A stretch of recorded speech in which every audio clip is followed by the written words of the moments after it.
இன்றைக்கி காலைல ரொம்ப சோம்பேறித்தனமாக இருந்துச்சு. என்னடா செய்யலாம், அதுவும் ஈஸியாக செய்யலான்னு யோசிச்சுட்டு இருக்கும்போது தான் சாம்பார் சாதம் ட்ரை பண்ணி பார்க்கலாமே நினச்சேன். இது வரைக்கும் நான் சாம்பார் சாதமே செஞ்சது கிடையாது. சரி, ஃபஸ்ட் டைமாக செய்ய போகிறேன். எப்படி செய்கிறதுன்னு பார்க்கலாம் வாங்க. 1 கப் அரிசி எடுத்துக்கோங்க. 1/2 கப் வந்து சாம்பார் பருப்பு, ரெண்டுமே நல்லா கழுவி சேர்த்துக்கோங்க குக்கரில். நம்மளுக்கு தேவையான எல்லா வெஜிடபிள்ஸும் சேர்த்துக்கலாம். பட் நான் வந்து 2 வெஜிடபிள் தான் சேர்த்தேன். என்னென்னு பார்த்தீங்கன்னா கேரட், பீன்ஸ் மட்டும் தான் சேர்த்தேன். அது கூட வந்து 1 வெங்காயம், 1 தக்காளி கட் பண்ணி சேர்த்துக்கோங்க. 1 பச்சை மிளகாய் கட் பண்ணாமல் போட்டுக்கோங்க.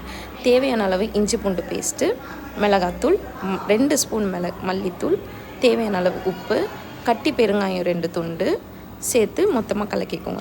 நம்ம வந்து 1/2 கப் அரிசி போட்டிருக்கனால 5 கப்பு தண்ணி ஊற்றணும்.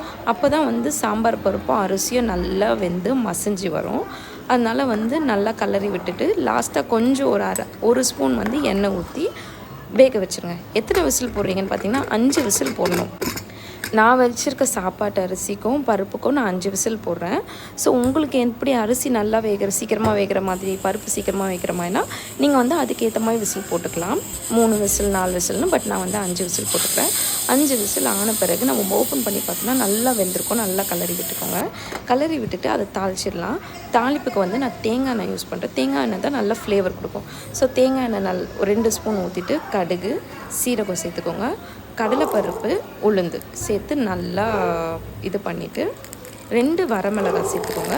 1 கைப்பிடி அளவு சின்ன வெங்காயம், கருவேப்பிலை சேர்த்து தாளிச்சதை வந்து நம்ம குக்கரில் வேக வச்சு வச்சுருக்கோம்ல சாம்பார் சாதத்தில் ஊற்றி நல்லா எல்லாமே சேர்த்து மிக்ஸ் பண்ணிடணும்.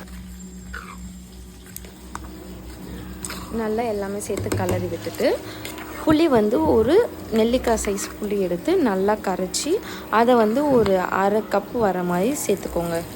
நம்ம சாம்பார் சாதத்தில் சேர்த்து அந்த சூட்டோட கலரிட்டு தேவையான அளவு நெய், யார் யாருக்கு நெய் பிடிக்குமோ அவங்களாம் நிறைய சேர்த்துக்கலாம். நெய் பிடிக்காதவங்க விட்டுடலாம், ஸ்கிப் பண்ணலாம். பட் நாங்கள் வந்து நெய் சாப்பிடுவோம். ஸோ நெய் போட்டு நல்லா கலரி விட்டு சாப்பிட்டிங்கன்னா டேஸ்ட் வேறு மாதிரி இருக்கும்.